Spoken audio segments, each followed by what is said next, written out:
बिस्मिल्लाहिर्रहमानिर्रहीम। Welcome to the lecture series of differential equations, जिसमें हम बेसिकली ऑर्डिनरी डिफरेंशियल इक्वेशन की बेसिक से लेके higher order ordinary differential equations के सॉल्यूशंस को डिस्कस कर रहे हैं थ्रू मल्टीपल एग्जांपल्स। ये लेक्चर सीरीज़ टीचर्स और स्टूडेंट्स सबके लिए बहुत ज़्यादा हेल्पफुल साबित होने वाली है, क्योंकि बहुत ही शॉर्ट वक्त में सारे के सारे method of solutions of the ordinary differential equations आपको सिखा दिए जाएंगे। सो चलिए टाइम वेस्ट के बगैर बढ़ते हैं आज के टॉपिक की तरफ। और इस वीडियो में हम बात करेंगे solution of non homogeneous linear differential equations के बारे में। 20 एग्जांपल्स को हम सॉल्व करेंगे, जिनकी हेल्प से आपके लिए नॉन होमोजेनियस पार्ट को देखते हुए पर्टिकुलर सॉल्यूशन लिखना बिल्कुल भी मुश्किल नहीं रहेगा। सो बेसिकली आज हम डिस्कस करने वाले हैं सुपरपोजिशन अप्रोच को, जिसके लिए हमें ज़रूरत पड़ती है ट्रायल पर्टिकुलर सॉल्यूशंस की। टेबल कुछ इस तरह से है, सिर्फ इन्हीं ट्रायल पर्टिकुलर सॉल्यूशंस को आप याद कर लेंगे तो आपके लिए पूरी की पूरी एक्सरसाइज बहुत आसान हो जाएगी। अगर आप याद नहीं करना चाहते हैं तो उसके लिए पूरी वीडियो को ज़रूर देखिएगा, क्योंकि इतनी सारी एग्जांपल्स कर लेने के बाद आपको ये प्रैक्टिस हो जाएगी कि आपने पर्टिकुलर सॉल्यूशन किस तरह का पिक करना है। नॉन होमोजेनियस डिफरेंशियल इक्वेशन को सॉल्व करने के लिए उसके सॉल्यूशन को दो पार्ट्स में डिवाइड करते हैं। पहला पार्ट है जी कॉम्प्लीमेंट्री सॉल्यूशन फाइंड करने का, मतलब वाई सी फाइंड करना, और दूसरा पार्ट है particular solution y p find करने का। कॉम्प्लीमेंट्री सॉल्यूशन के लिए हम कोरस्पॉन्डिंग होमोजेनियस इक्वेशन को इस्तेमाल करते हैं, जिसमें सारी की सारी टर्म्स में या तो वाई खुद या फिर उसका डेरिवेटिव मौजूद होता है। जो नॉन होमोजेनियस टर्म होती है, जिसे फोर्सिंग फैक्टर भी कहते हैं, ये सिर्फ और सिर्फ इंडिपेंडेंट वेरिएबल पे डिपेंड करती है और इसमें डिपेंडेंट वेरिएबल या फिर उसका डेरिवेटिव नहीं होता। अगर ये टर्म नॉन जीरो हो, मतलब जीरो के इक्वल नहीं हो, तो इक्वेशन नॉन होमोजेनियस हो जाती है, और अगर ये टर्म जीरो के इक्वल हो तो इक्वेशन होमोजेनियस हो जाती है। कॉम्प्लीमेंट्री सॉल्यूशन फाइंड करने के लिए हम कोरिस्पॉन्डिंग होमोजेनियस इक्वेशन लिख लेंगे, जिसके लिए सिंपली फोर्सिंग टर्म को जीरो के इक्वल रख देंगे और उससे हम ऑक्सिलरी इक्वेशन लिखेंगे, रूट्स फाइंड करेंगे और अल्टीमेटली वाई सी को लिख लेंगे। और अगर आप सीखना चाहते हैं कि हम कॉम्प्लीमेंट्री सॉल्यूशन कैसे फाइंड करते हैं, ऑक्सिलरी इक्वेशन के रूट्स को कैसे डिस्कस करते हैं, जब रिपीटेड हो, रियल हो या फिर कॉम्प्लेक्स रिपीटेड हो, जिस तरह से भी हो, तो आप इसके लिए प्रीवियस वीडियो को देख सकते हैं। लिंक मैं डिस्क्रिप्शन में पेस्ट कर दूंगी। 11 एग्जांपल्स को हमने सॉल्व किया था, जिसकी हेल्प से आपके लिए वाई सी को फाइंड करना बहुत आसान हो जाएगा। आज हम बेसिकली सिर्फ और सिर्फ कंसर्न रहेंगे वाई पी की तरफ। ट्रायल सॉल्यूशन जो हैं वो कैसे पिक करने हैं उसकी तरफ डिटेल्ड एग्जांपल्स हम अपकमिंग वीडियोस में सॉल्व करेंगे। वाई पी के लिए हमने नॉन होमोजीनियस पार्ट को इस्तेमाल करना होता है। जी ऑफ एक्स को देखते हुए हम ट्रायल पर्टिकुलर सॉल्यूशंस को सिलेक्ट करते हैं, और फिर जब हमारे पास वाई पी भी आ जाता है which is our particular solution, तो हम final form of the general solution of this non homogeneous differential equation लिख लेते हैं, जो कि सम होती है कॉम्प्लीमेंट्री सॉल्यूशन और पर्टिकुलर सॉल्यूशन का। अगर पर्टिकुलर सॉल्यूशन की बात करें तो ये ऐसा फंक्शन होता है जिसमें कोई भी आर्बिट्रेरी कांस्टेंट नहीं होता है, और ये सॉल्यूशन जब हम ओरिजिनल नॉन होमोजेनियस इक्वेशन में पुट करते हैं तो उसको आइडेंटिकली सेटिस्फाई करता है। मतलब ये है कि हम जब उसको लेफ्ट हैंड साइड में सब्स्टिट्यूट करेंगे तो आंसर राइट हैंड साइड की तरह का आएगा। यही वजह है कि हम कॉम्प्लीमेंट्री सॉल्यूशन इस नॉन होमोजेनियस टर्म मतलब जी ऑफ एक्स को देखकर सिलेक्ट करते हैं। और अगर जी ऑफ एक्स की बात करें तो जी ऑफ एक्स इन्हीं फॉर्म्स की तरह का होगा, तो ही हम मेथड ऑफ अनडिटरमाइंड कोफिशिएंट्स इस्तेमाल करेंगे, अदरवाइज हम ये मेथड इस्तेमाल नहीं करेंगे। फॉर्म्स कौन कौन सी हैं? कांस्टेंट हो सकता है, polynomial function, exponential function, sine of beta x, cos of beta x हो सकते हैं, या फिर इन सारे फंक्शंस के सम्स हो सकते हैं या फिर प्रोडक्ट्स हो सकते हैं। अगर जी ऑफ एक्स की ये फॉर्म्स होंगी तो हम मेथड ऑफ अनडिटरमाइंड कोफिशिएंट्स इस्तेमाल नहीं कर पाएंगे। इसके अलावा ये मेथड सिर्फ और सिर्फ non homogeneous linear differential equations के लिए है, जिसके कोफिशिएंट्स कॉन्स्टेंट्स हों और जी ऑफ एक्स इनमें से कोई सा भी हो सकता है। अगर इनके अलावा कोई और सॉल्यूशन अपेयर होती है तो हम ये मेथड इस्तेमाल नहीं कर सकते हैं। सो बेसिकली आपने करना ये है कि जी ऑफ एक्स की फॉर्म्स को ध्यान में रखना है, इक्वेशन किस तरह की है उसको ध्यान में रखना है, और फिर मेथड आपने चूज करना है। एग्जाम्पल 1 है जिसमें इक्वेशन नॉन होमोजीनियस है, बिकॉज यहाँ पर ऐसा फंक्शन मौजूद है जिसमें डिपेंडेंट वेरिएबल y या फिर उसका कोई भी डेरिवेटिव मौजूद नहीं है। जी ऑफ एक्स कॉन्स्टेंट है, इसका मतलब है कि हम मेथड ऑफ अनडिटरमाइंड कोफिशिएंट्स इस्तेमाल कर सकते हैं और हम ट्रायल पर्टिकुलर सोल्यूशन लिख सकते हैं। सोल्यूशन लिख लेंगे, इक्वेशन लिख लें, कोरिस्पॉन्डिंग होमोजीनियस इक्वेशन लिखना है। उसके लिए सिंपली ये करेंगे कि हम 6 की जगह पर 0 लिख देंगे, क्योंकि जब g of x equals to 0 होता है तो इक्वेशन होमोजीनियस हो जाती है। कोरिस्पॉन्डिंग ऑक्सिलरी इक्वेशन लिख लेंगे, जिसके लिए डेरिवेटिव की जगह पे m, सेकेंड ऑर्डर डेरिवेटिव है, यहाँ पे स्क्वायर आ जाएगा, coefficient as it is, derivative की जगह पे m, फर्स्ट ऑर्डर डेरिवेटिव है 1 आएगा, पावर में 1 हम नहीं लिखते हैं, no derivative no m equals to 0। Equation के रूट्स फाइंड कर लेंगे। सो रूट्स हमारे पास आ जाएंगे जी m इक्वल्स टू -1 एंड -2, दो रूट्स आ गए हैं, दोनों रूट्स डिफरेंट हैं। सोल्यूशन लिख लेंगे, जिसके लिए हम मेथड इस्तेमाल करेंगे जी c1 e to the power -x plus c2 e to the power -2x। अगर आपको नहीं पता है कि ये सोल्यूशन हमने कैसे लिखा है तो प्रीवियस लेक्चर को ज़रूर देखिएगा, जिसमें हमने डिस्टिंक्ट रियल रूट्स को लेते हुए ऑक्सिलरी इक्वेशंस को इस्तेमाल करते हुए होमोजीनियस लीनियर डिफरेंशियल इक्वेशंस के जनरल सोल्यूशन को लिखा था। सो ये हमने होमोजीनियस पार्ट को इस्तेमाल करते हुए सोल्यूशन लिखा है। सो ये कॉम्प्लीमेंट्री सोल्यूशन है। अब हम चाहते हैं पर्टिकुलर सोल्यूशन लिखना। पर्टिकुलर सोल्यूशन के लिए हम इसे देखेंगे कांस्टेंट को, ठीक है। ये जो g ऑफ x की टर्म थी ये कांस्टेंट है। टेबल में फर्स्ट नंबर पे ट्रायल पर्टिकुलर सोल्यूशन गिवन है कांस्टेंट के लिए, एक और कांस्टेंट जिसका नाम है a। सो इसका मतलब है हम सिंपली यहाँ पे लिख देंगे yp इक्वल्स टू a। कोई सा भी कांस्टेंट हो, यहाँ पे नेगेटिव हो पॉजिटिव हो, आपने हमेशा उसकी जगह पे a ही लिखना है, ठीक है। सो ये हमारे पास आ गया पर्टिकुलर सोल्यूशन। अब हम इसका फर्स्ट ऑर्डर डेरिवेटिव कैलकुलेट करेंगे। कांस्टेंट का डेरिवेटिव 0 होता है। सेकेंड ऑर्डर डेरिवेटिव कैलकुलेट करेंगे, वो भी ऑब्वियसली 0 होगा।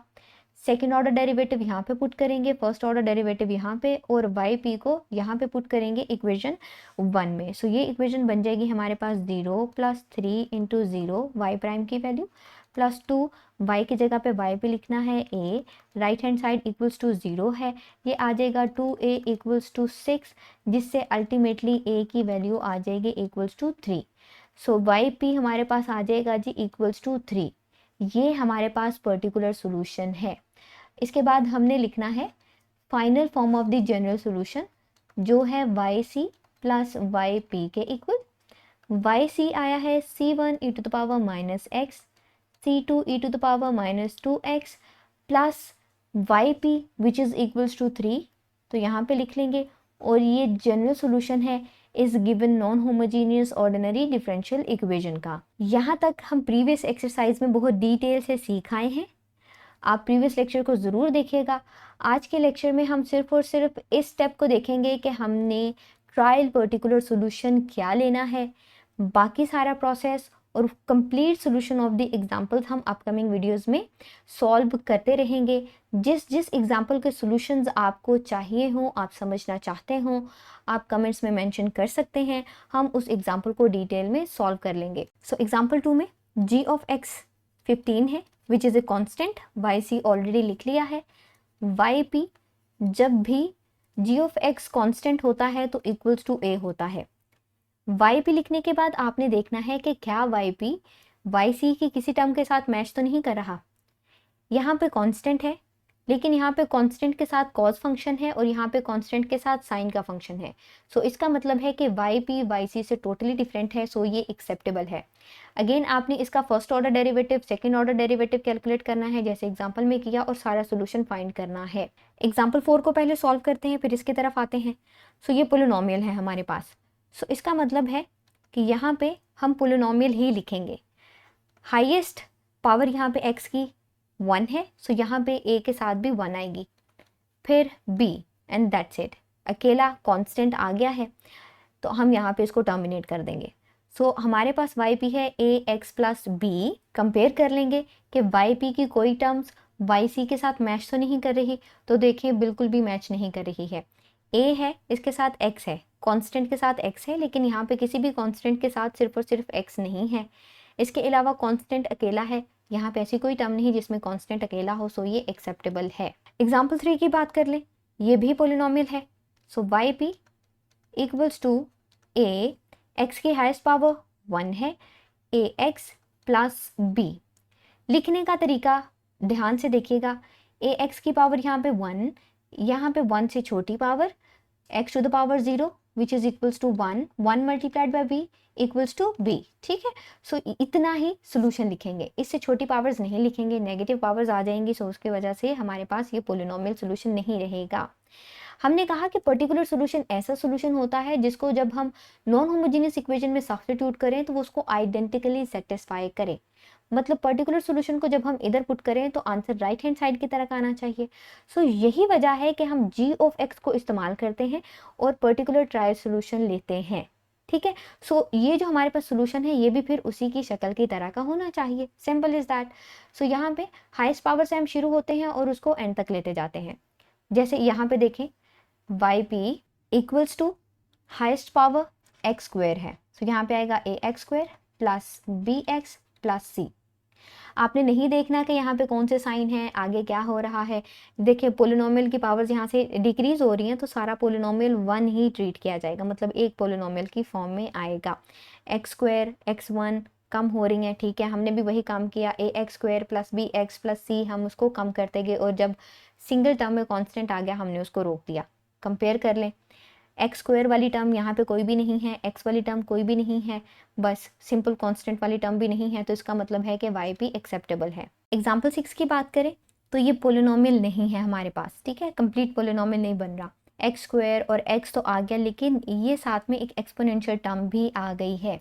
तो इसका मतलब है कि ये तो हम अंडर पोलिनोमियल लेंगे इस टर्म को, लेकिन इस टर्म को हम अंडर पोलिनोमियल नहीं लेंगे। तो इसके लिए इसके बेसिकली हमारे पास दो पर्टिकुलर सॉल्यूशंस आएंगे, एक yp1 हो जाएगा और yp2, फिर अल्टीमेटली हम y लिखेंगे जो कि yp1 और yp2 दोनों का एडिशन होगा, ठीक हो गया। सो हम पहले 100x के लिए लिख लेते हैं, पोलिनोमियल है, yp1 लिखेंगे, पोलिनोमियल के लिए लिखते हैं हाईएस्ट पावर स्क्वायर थी, अब हाई से कम करते जाएंगे और एंड तक ले जाएंगे, ठीक हो गया। इसके बाद इसको कंपेयर करना है, कंपेयर किया इसकी किसी भी टर्म के साथ, ये yp1 मैच नहीं कर रहा है, ठीक है, एक्सेप्टेबल है। जो ट्रायल पर्टिकुलर सोल्यूशन 8 है टेबल में उसको आप देखें तो यहाँ पे पोलिनोमियल है और उसके साथ एक्सपोनेंशियल फंक्शन मल्टीप्लाई हो रहा है, जैसे ये पोलिनोमियल है और उसके साथ एक्सपोनेंशियल फंक्शन मल्टीप्लाई हो रहा है। सो पोलिनोमियल की जगह पे हम पूरा पोलिनोमियल लिखेंगे पहले तो पोलिनोमियल में 26x है तो हाईएस्ट पावर ax और b तक जाएगा। लेकिन देखिए a और b हम ऑलरेडी इस्तेमाल कर चुके हैं तो हम यहाँ पर d और e इस्तेमाल करेंगे जो c के बाद आ रहे हैं, ठीक है, इतना हो गया। उसके बाद एक्सपोनेंशियल फंक्शन साथ मल्टीप्लाई कर देना है, सिंपल इज दैट। तो एक्सपोनेंशियल फंक्शन है e to the power x। अब इसको अगर हम कंपेयर कर लें तो dx ex, यहाँ पे ऐसी भी कोई टर्म नहीं है कि जिसमें एक्सपोनेंशियल फंक्शन के साथ x मल्टीप्लाई हो रहा हो या फिर ऐसी टर्म जिसमें सिर्फ और सिर्फ एक्सपोनेंशियल फंक्शन हो, मतलब ये भी एक्सेप्टेबल है। दोनों को ऐड कर लेंगे तो yp आ जाएगा which is ax square plus bx dx plus e जो कि yp2 है e to the power x, और ये ही पर्टिकुलर सोल्यूशन है जिसके डेरिवेटिव्स लिए जाएंगे और फिर इसे इक्वेशन में सब्स्टिट्यूट करेंगे। एग्जाम्पल 7 को देखें तो इसका भी ये जो g ऑफ x फंक्शन है बिल्कुल इसी तरह का है, पोलिनोमियल है यहाँ पे और वो मल्टीप्लाई हो रहा है e to the power 3x के साथ। तो सबसे पहले तो हम लिखने की कोशिश कर लेते हैं पोलिनोमियल फंक्शन को। सो a x square highest power x square है प्लस बी एक्स प्लस सी, और फिर उसके साथ सिंपली हम मल्टीप्लाई कर देते हैं एक्सपोनेंशियल फंक्शन को which is e to the power 3x, और यही रिक्वायर्ड पर्टिकुलर सोल्यूशन है। इसके डेरिवेटिव्स लेंगे, यहाँ पे सब्स्टिट्यूट करेंगे। इस एग्जांपल की बात करें तो इसके लिए हमें ट्रायल पर्टिकुलर सोल्यूशन 6 इस्तेमाल करना पड़ेगा, जिसमें यहाँ पे कॉस का फंक्शन है, सिर्फ 4 की जगह पे 2 लिखा हुआ है, इससे कोई फ़र्क नहीं पड़ेगा, हम भी यहाँ पे 4 की जगह पे 2 लिख देंगे। So yp is equals to a cos 2x plus b sine of 2x लिख लिया। अब इसको कंपेयर कर लें कि कोई टर्म्स मैच तो नहीं कर रहे हैं। सो कॉस वाली यहाँ पे कोई भी टर्म नहीं है, साइन वाली यहाँ पे कोई भी टर्म नहीं है, सो इसका मतलब है ये एक्सेप्टेबल है। एग्जाम्पल 9 की बात करें, अगेन यहाँ पे कांस्टेंट है, जैसे हम पहले करते हैं, कांस्टेंट चाहे प्लस हो चाहे माइनस हो उसकी जगह पे हमने a ही लिखना है। सो यहाँ पे हमने लिखा yp equals to a। Compare कर लेते हैं, ये भी कांस्टेंट है सिर्फ और ये भी कांस्टेंट है सिर्फ और सिर्फ, ठीक है। सो ये दोनों सेम आ रहे हैं, सो इसका मतलब है कि ये एक्सेप्टेबल नहीं है। इसके लिए हम ये करेंगे कि इसको x के साथ मल्टीप्लाई कर देंगे। अब कंपेयर करके देखते हैं कि क्या ये एक्सेप्टेबल है या फिर नहीं है। सो ax है यहाँ पे कांस्टेंट है, ठीक है, टर्म्स मैच नहीं कर रही हैं, ये दोनों टर्म्स भी मैच नहीं कर रही हैं, इसमें एक्सपोनेंशियल फंक्शन है, इसमें पोलिनोमियल आ रहा है साथ। सो इसका मतलब है ये एक्सेप्टेबल है और इसे ही हम इस्तेमाल करेंगे डेरिवेटिव्स फाइंड करने के लिए और एक कांस्टेंट a की वैल्यू फाइंड करने के लिए। एग्जाम्पल 10 को देखें तो इसमें हमारे पास बेसिकली दो yp's अगेन आएंगे, yp1 yp2। ऐसा क्यों है? ये पोलिनोमियल था, ठीक है, x 5 ख़त्म हो गया। इस टर्म में मज़ीद इस तरह की टर्म्स नहीं है, पोलिनोमियल नहीं है, ठीक है। अगर होती भी तो वो x की हायर पावर मतलब x स्क्वायर होनी चाहिए थी, ठीक है। सो ये तो हो गया पोलिनोमियल और ये हो गया एक्सपोनेंशियल फंक्शन। सो पोलिनोमियल के लिए yp1 highest power ax plus b, compare कर लेंगे, कांस्टेंट और सिर्फ कांस्टेंट टर्म्स मैच कर रही हैं, सो इसका मतलब है ये एक्सेप्टेबल नहीं है। पूरे के पूरे yp1 को x के साथ मल्टीप्लाई करेंगे, सिर्फ एक टर्म को मल्टीप्लाई नहीं करना होता है, ठीक है, पूरे के पूरे yp को मल्टीप्लाई करना होता है with the lowest possible power of x। तो x की लोएस्ट पॉसिबल पावर अभी यहाँ पे 1 है, 0 लेंगे वो तो कांस्टेंट हो जाएगा, उससे सेम ही हो जाना था दोबारा से। सो x टू द पावर 1 से उसको मल्टीप्लाई करेंगे मतलब x से, सो ये हो जाएगा yp1 ax square plus bx। सो अब देखें bx है, कोई भी ऐसी टर्म नहीं जिसमें कांस्टेंट और x हो, ax स्क्वायर वाली कोई भी टर्म नहीं है, सो इसका मतलब है कि ये एक्सेप्टेबल है, ठीक है। सो इसे भूल जाएं। yp2 की बात करें तो यहाँ पे सिर्फ और सिर्फ एक्सपोनेंशियल फंक्शन है और अगर कोफिशिएंट की बात करें तो 1 है, ठीक है, जब कुछ भी नहीं होता तो 1 होता है। तो ये यहाँ पे कांस्टेंट है, कांस्टेंट के लिए हम लिखते होते हैं a और उसके साथ सिंपली मल्टीप्लाई कर देना था एक्सपोनेंशियल फंक्शन। लेकिन a तो हम पहले ही इस्तेमाल कर चुके हैं, a b, और अब हम इस्तेमाल कर लेंगे c। ऐसा नेम इस्तेमाल करना है यहाँ पे जो किसी भी पहले से मौजूद कांस्टेंट से मैच नहीं करे। कंपेयर कर लेते हैं, c multiplied by e to the power minus 2x, ये कांस्टेंट है, e to the power minus 2x इस टर्म में भी मौजूद है और उसके साथ कांस्टेंट है, मतलब दोनों टर्म्स सेम हो गई हैं और हमें इसको अब मल्टीप्लाई करना पड़ गया है विद x, ठीक है, इसे हम मल्टीप्लाई करेंगे x के साथ। सो ये हमारे पास आ जाएगा जी c x e to the power minus 2x, yp2 हो गया, ये एक्सेप्टेबल है बिकॉज अब ये इसके साथ मैच नहीं कर रहा है किसी भी टर्म के साथ। सो फाइनल yp आ जाएगा दोनों का sum which is ax square plus bx plus c x e to the power minus 2x। 11 में भी दो yp's आएंगे, yp1 और yp2, ये कांस्टेंट है, सो yp1 हो जाएगा इक्वल्स टू a। कंपेयर कर लें, किसी भी टर्म में सिर्फ और सिर्फ कांस्टेंट नहीं है, सो ये एक्सेप्टेबल है। yp2 की बात कर लें, एक्सपोनेंशियल फंक्शन है, इसके साथ कोफिशिएंट 1 है विच इज़ अ कांस्टेंट, सो इसके लिए होगा a e to the power x over 2। Compare कर लेते हैं, कांस्टेंट और एक्सपोनेंशियल फंक्शन, कांस्टेंट और एक्सपोनेंशियल फंक्शन है, मैच कर रहा है, सो x के साथ मल्टीप्लाई कर लेंगे। फिर कंपेयर कर लेते हैं, कांस्टेंट x और एक्सपोनेंशियल फंक्शन, कांस्टेंट x और एक्सपोनेंशियल फंक्शन मतलब फिर मैच कर रहा है, फिर दोबारा से x के साथ मल्टीप्लाई कर दें, ठीक है, ये मल्टीप्लाई होंगे, x को x के साथ मल्टीप्लाई करेंगे तो आ जाएगा x स्क्वायर। सो ये वो एक्सेप्टेबल yp2 है क्योंकि ये जो है इनमें से किसी के भी साथ मैच नहीं कर रहा। फाइनल yp लिख लेंगे, दोनों को ऐड कर देंगे, yp1 एंड yp2।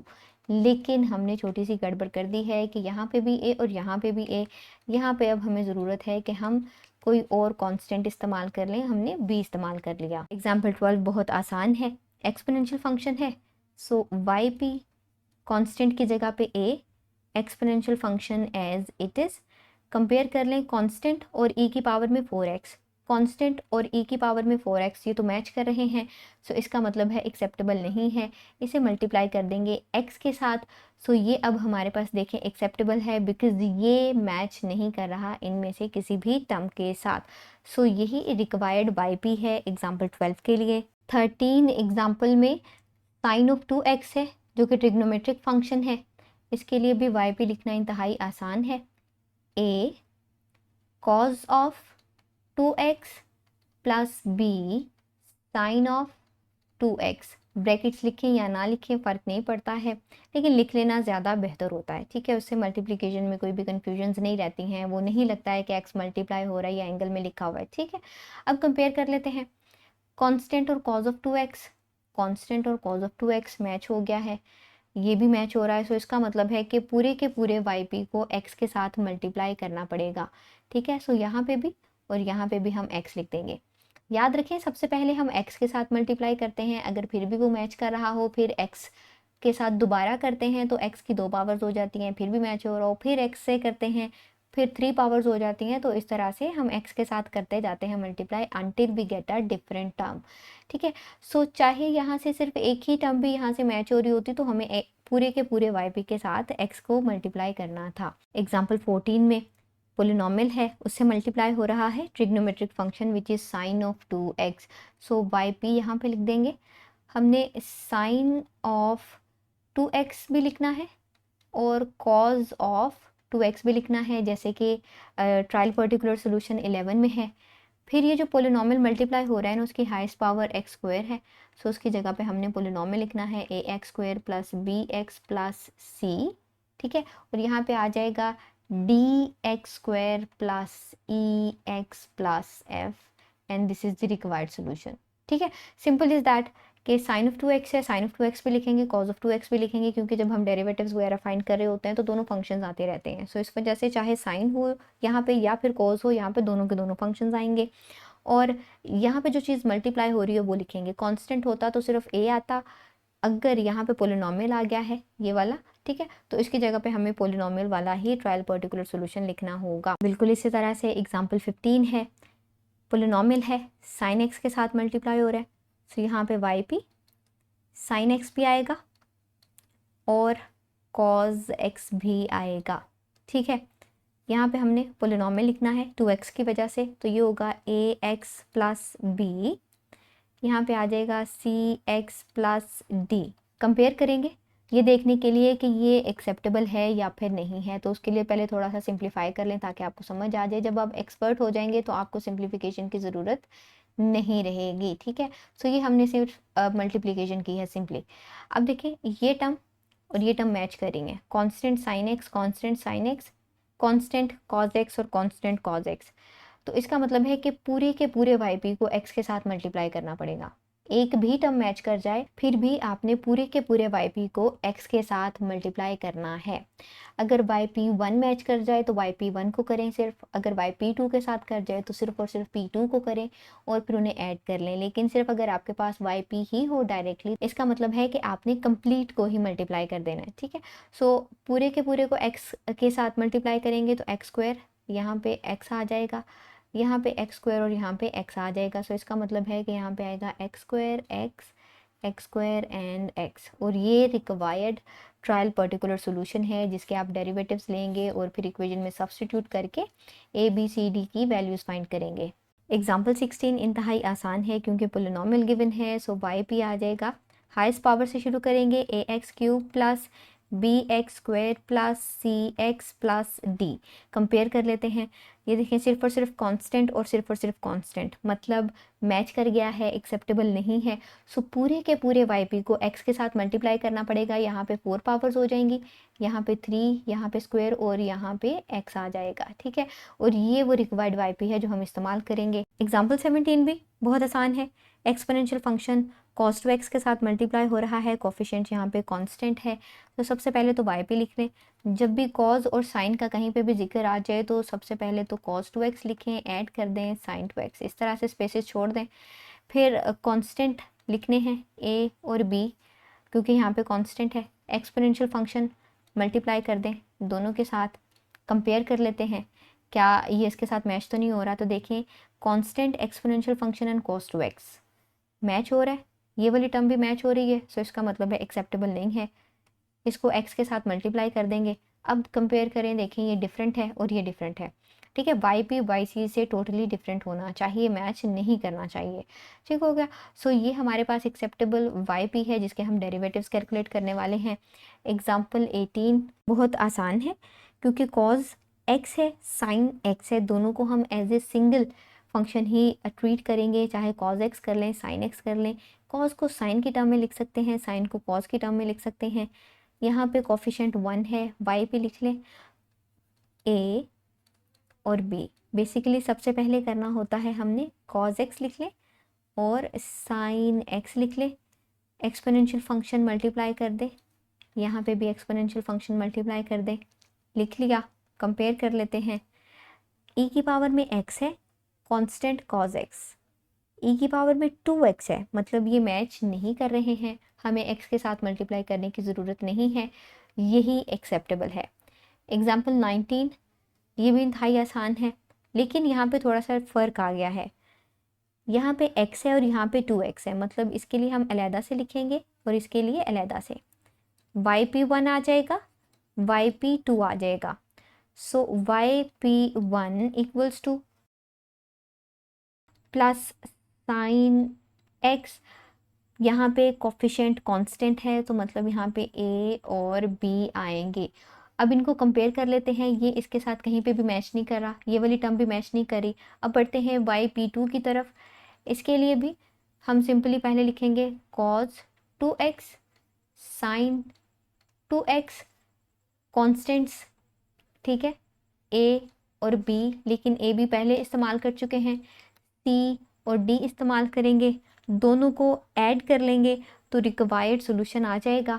सो यहाँ पे आ जाएगा a cos x, b sin x plus c cos 2x plus d sin 2x, और ये रिक्वायर्ड पर्टिकुलर सोल्यूशन है जो कि हम डेरिवेटिव्स लेंगे उसके और उसको सॉल्व करेंगे, जैसे हमने सबसे पहले एग्जांपल सॉल्व की थी। एग्जांपल 20 है, इंटरेस्टिंग है, एक ये है टर्म और एक ये टर्म है, इन दोनों में कोई भी मैच नहीं बन रहा है, ठीक है, पोलिनोमियल्स की टर्म में नहीं जा रहे हैं, एक्सपोनेंशियल्स में नहीं जा रहे हैं, मतलब दोनों को हम एक नाम नहीं दे सकते। ये कांस्टेंट है, इसके लिए yp1 आएगा, और दूसरा हमारे पास ये पोलिनोमियल एक्सपोनेंशियल फंक्शन के साथ मल्टीप्लाई हो रहा है, इसे हम yp2 कह लेंगे। yp1 इक्वल होगा a के, कंपेयर करें, मैच नहीं कर रहा, ठीक है, एक्सेप्टेबल है। सेपरेटली आपने कंपेयर करना है, जब आपके पास दो दो yp's आ जाएंगे या 3 yp's आ जाएंगे, जिस तरह से भी आपने उनको अलग-अलग कंपेयर करना है, कंप्लीट उसको करने के बाद कंपेयर नहीं करना है, सही है। वैसे मिस्टेक्स हो सकती हैं, अगर आप समझ लें तो फिर आप वैसे कंपेयर कर सकते हैं, कोई मसला नहीं है। सो yp2 पोलिनोमियल है, यहाँ पे हाइस्ट x है, सो ax plus b, constants different करने हैं, बी एक्स प्लस सी, साथ एक्सपोनेंशियल फंक्शन मल्टीप्लाई कर देंगे। इसको अगर आप सिंप्लीफाई करें तो यह है बी एक्स ई फोर एक्स सी ई फोर एक्स, ठीक है, yp2 की बात कर रहे हैं। कंपेयर करें, सी ई फोर एक्स, कॉन्स्टेंट ई फोर एक्स मैच कर रहा है, मतलब एक्सेप्टेबल नहीं है, हमें x के साथ मल्टीप्लाई करना पड़ेगा इन दोनों टर्म्स को, पूरे के पूरे yp2 को x के साथ मल्टीप्लाई करेंगे तो ये x स्क्वायर हो जाएगा और यहाँ पे x आ जाएगा, और ये एक्सेप्टेबल yp2 है, तो आप यहाँ पे इसको ऐसे लिख लें, दैट्स इट, yp2 आ गया है, दोनों को ऐड कर लेंगे तो हमारे पास आ जाएगा a plus b x square plus c x e to the power 4x, और ये रिक्वायर्ड yp है जिसके डेरिवेटिव्स हम फाइंड करेंगे। मज़ीद एग्जांपल्स हम करेंगे इन दी अपकमिंग वीडियो। इनमें से किसी भी एग्जांपल को आप फुली सॉल्व करना चाहते हैं, जैसे हमने एग्जांपल 1 को सॉल्व किया, तो आप कमेंट में मेंशन करें, हम उस एग्जांपल को ज़रूर सॉल्व करेंगे। इनको दोबारा से रिवाइज करें ताकि आपको इस टॉपिक की बेहतर अंडरस्टैंडिंग हो सके। बहुत आसान टॉपिक है, जो कॉमन प्रोसेस था सारी एग्जांपल्स के लिए, finding the values of the coefficients, वो हमने नहीं किया है, हमने सिर्फ ये देखा है कि हम ट्रायल पर्टिकुलर सॉल्यूशन कैसे ले सकते हैं। ऑक्सिलरी इक्वेशन को इस्तेमाल करते हुए कॉम्प्लीमेंट्री सॉल्यूशन हम प्रीवियस वीडियोस में फाइंड कर चुके हैं, ज़रूर देखिएगा। टेबल को याद करना नहीं भूलिएगा, टेबल मस्ट याद कीजिएगा, प्रैक्टिस से आपको इसको याद करने की ज़रूरत बिल्कुल भी नहीं रहेगी। अपकमिंग वीडियोस में हम मज़ीद higher order ordinary differential equations को सॉल्व करेंगे। सो अगर आप भी सीखना चाहते हैं solutions of the higher order homogeneous और नॉन होमोजीनियस डिफरेंशियल इक्वेशंस, तो आप चैनल को सब्सक्राइब कर लें ताकि आने वाली वीडियोज़ के नोटिफिकेशन आपको मिलते रहें।